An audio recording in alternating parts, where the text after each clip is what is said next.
자, 5번째 썰 한번 가보도록 하겠습니다. 댓글 컨텐츠고 영상 제목, 평범한 일반 월급쟁이라 하면 집대출 플러스 차할부 이거 두 개를 이미 평생 원금 플러스 이자 갚아야 한다고 보면 된다 라는 영상에 달린 댓글입니다.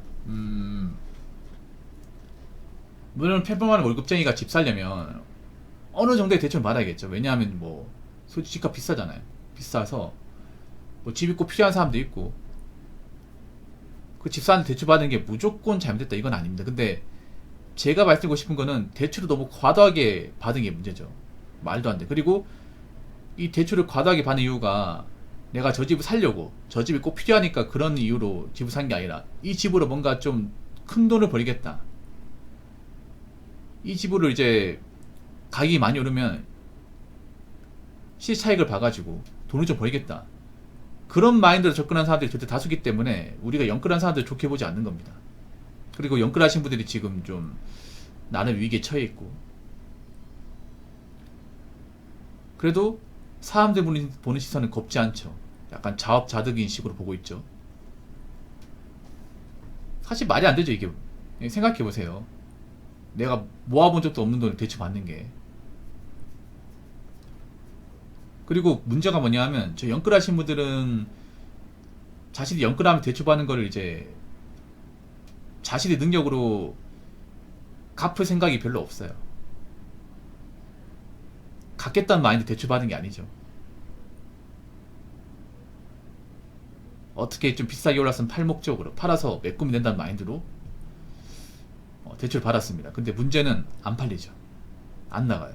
안 나가는데 이제 내가 영끌했을 때보다, 그 당시보다 이자가 많이 올랐어요. 그래서 원금 이자가 좀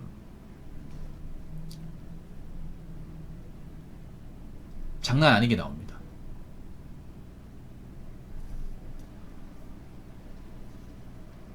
그래서 이번 달 이제 그 나오는 돈 이제 제대로 메꾸기 힘든 분도 많이 있을 거예요. 앞으로 또 점점 더 힘들 거예요. 왜냐하면 금리가 올라가면 이분들이 먼저 이제 버티기 힘드니까. 예. 사실 좀 과도한 욕심이었죠. 과도한 욕심. 일반 사람이 이제 대출 1억 받아도 큰 돈인데 뭐 4억 5억 뭐 그 이상 받아버리니까. 그리고 참 우리나라는 이게 참 아니라는 게 뭐냐면, 뭐 대출 갚다가 인생 끝나는 느낌이에요. 그러니까 뭐 아파트 대출도 심각하지만 다 대출이야, 다 대출. 예. 자동차도 대출이고, 가전 살 때도 대출이고, 스마트폰 살 때도 대출이고, 다 대출이에요.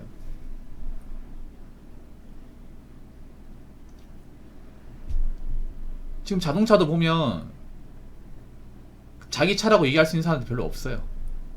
다 대출.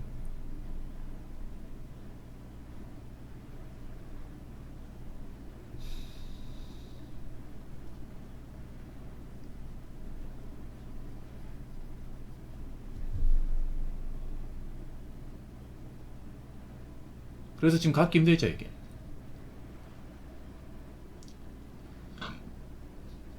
그래서 여러분 앞으로는 뭐 집을 사더라도 대출을 크게 받을 생각하면 안 돼. 그래봤자 집이잖아요 여러분. 그래봤자 아파트 집이잖아요.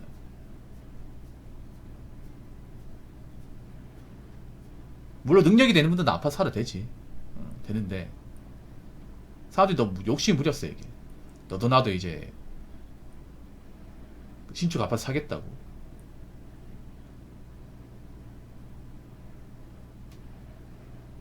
근데 신축 아파트 들어가기만 끝나는 문제가 아니죠. 들어가면 오히려 인생 난이도 올라가죠. 생각해보세요. 보통 이제 주담대가 30년인데 그 30년이 어떻게 갔습니까 이거.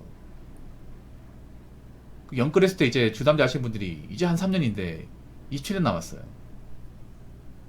물론 그 27년 되기 전에 뭐 집 팔아서 나오겠다는 생각 가지겠지만 지금 안 나가는 집도 많거든요. 부동산 내놔도 아파트 거래가 잘 안 돼. 진짜 많이 안 돼요. 그래서 아파트 거래하던 부동산 중개사무소는 많이 망했어요. 많이 없어졌어. 왜냐 그분들도 이제 거래로 먹고 사는데 거래가 안 되니까.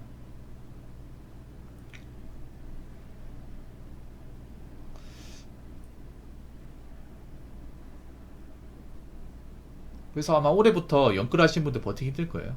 올해부터 많이 힘들 거예요. 우리가 이걸 보면서 느끼는 건 뭐냐면 욕심 부리면 안 돼. 욕심. 물론 욕심이 나는 게 좋긴 한데 내가 감당할 수 있는 욕심만 부리고 그 이상 부리면 안 돼요. 그 과유불급이라 하잖아요. 과유불급. 그 사람들이 대도 안 하게 욕심 많이 부렸어요.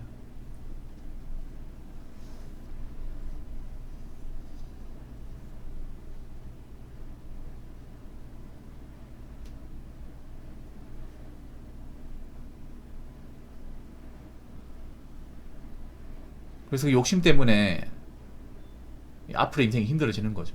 근데 우리나라 사람들이 욕심 안 부리는 게 있나? 자동차 욕심이지.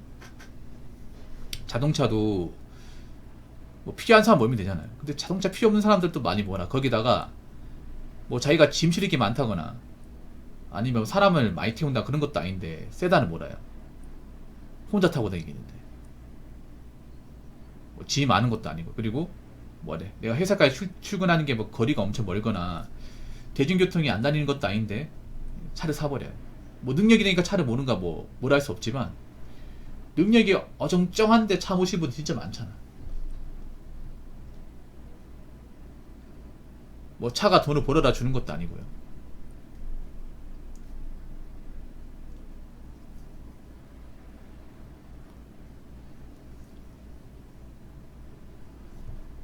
아무튼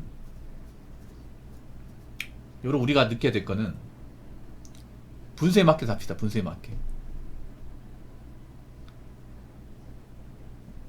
남들 한다고 따라하지 말고, 남들 신축 갔다고 따라 신축하지 말고, 남들 차 샀다고 따라 사지 말고, 오히려 남들 하는 거 안 하면 돼요.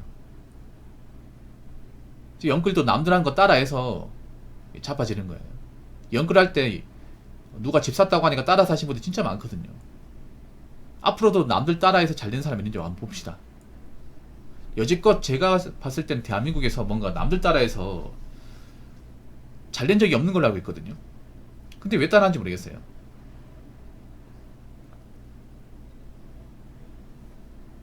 남들 기준보다는 자기 기준에 맞게 삽시다. 자, 댓글 한번 읽어보도록 하겠습니다. 퇴근길 기 위에 수많은 자동차들도 대부분 빚으로 굴리는 것. 퇴근길 우뚝 솟아 빛나는 아파트도 전부 빚으로 쌓아올린 것. 대한민국에서 빚이 터지면 살아있을 사람이 과연 얼마나 될까? 그렇죠, 여러분. 길가에 수많은 차를 다 빚이죠. 빚, 대출. 캐피탈 대출이잖아. 요즘에 그런 사람들이 좀 있는 걸 알고 있어요. 젊은 사람들이 이제 집 사는 게 힘드니까 차에 그 돈으로 차를 사자, 차를 굴리자, 그런 느낌이 많아진 것 같아요. 그리고 요즘 보면 사회초년생들도 차를 쉽게 구입하고, 더 웃긴 건 뭐냐 하면 옛날 같은 경우에는 옛날에 차가 필요하더라도 중고로 좀 몰고 돈 모아서 뭐 새 차로 가고 했거든요. 근데 지금은요 바로 첫 차를 새 차로 갑니다. 진짜로. 물론 중고로 모신 분도 있긴 한데 이제 첫 차를 이제 뭐 소형 SUV나 중형 세단으로 가시는 분들이 많아요. 그럼 그 사람들 뭐다? 돈을 안 모으겠다는 거죠. 왜냐면 어린 나이에 능력을 갖추는 게 사실 쉽지 않잖아요. 직장을 들어가는 거 쉽지 않은데 버는 거 뻔하잖아요. 그럼 길 가다 보면 신축 아파트 많이 있잖아. 많이 있으면 옛날에는 저기 부러웠어요. 저런 아파트 살면 야, 새 건물에다가 요즘 아파트 지어지면 뭐 정원도 잘 돼 있고 아파트 디자인도 예쁘고 안에 뭐 커뮤니티도 잘 돼 있고 그렇잖아요. 그래서 야, 저런 데 사는 분들은 돈 많으니까 살겠지 뭐 이런 것도 있었는데 지금 어떤 느낌이냐면 와, 저기 들어가신 분들은 매달 원금이자 잘 내고 있을까? 저기 들어가신 분들 대출 얼마나 했을까? 금리 좀 올라가면 버틸 수 있을까? 거래가 될까? 이 생각 듭니다. 왜냐하면 요즘에 신축 아파트 들어가면 걱정부터 생기는 게, 신축 아파트 다 지어져도 이제 미분양 되는 곳도 많이 있고 상가도 다 안 들어와요. 요즘에 상가도 아파트 다 지어진 지 1년이 됐는데도 상가가 반밖에 안 들어와.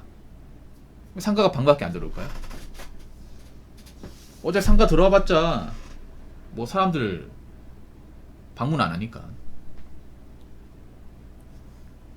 그런 거 많이 있죠, 여러분.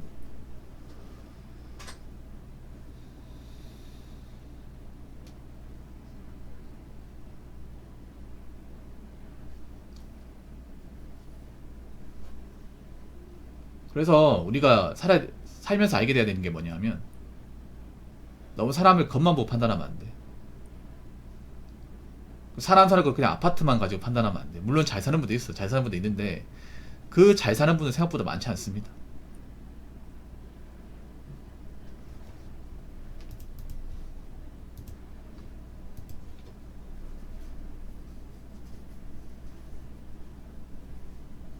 잘 사는 척 하는 사람 많죠. 잘 사는 척 하지만 뭐 실질적으로는 굉장히 좀 어려움이 허덕이는 사람들 많이 있죠. 이제 시간이 지나면 그런 게 좀 가려지겠죠. 예. 그래서 월급쟁이면 그냥 월급쟁이 맞게 살면 돼. 근데 월급쟁이가 월급쟁이 주제를 까먹고 살았으니까 어떻게 보면 대가를 치르는 거죠. 월급쟁이 뭔가 많이 하려고 하면 안 돼. 당장 갖고 싶은 게 있어도 돈을 모아서 한다거나 좀 때를 기다려야 돼요. 근데 그런 거 못 참고 질러버리니까 문제 생기는 거죠.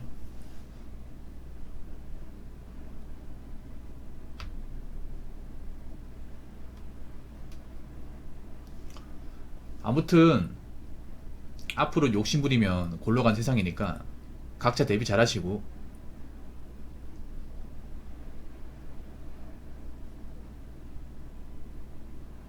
연글 같은 건 절대 꿈도 꾸지 마시기 바라겠습니다. 자, 이상으로 5번째 썰 마치도록 하겠습니다.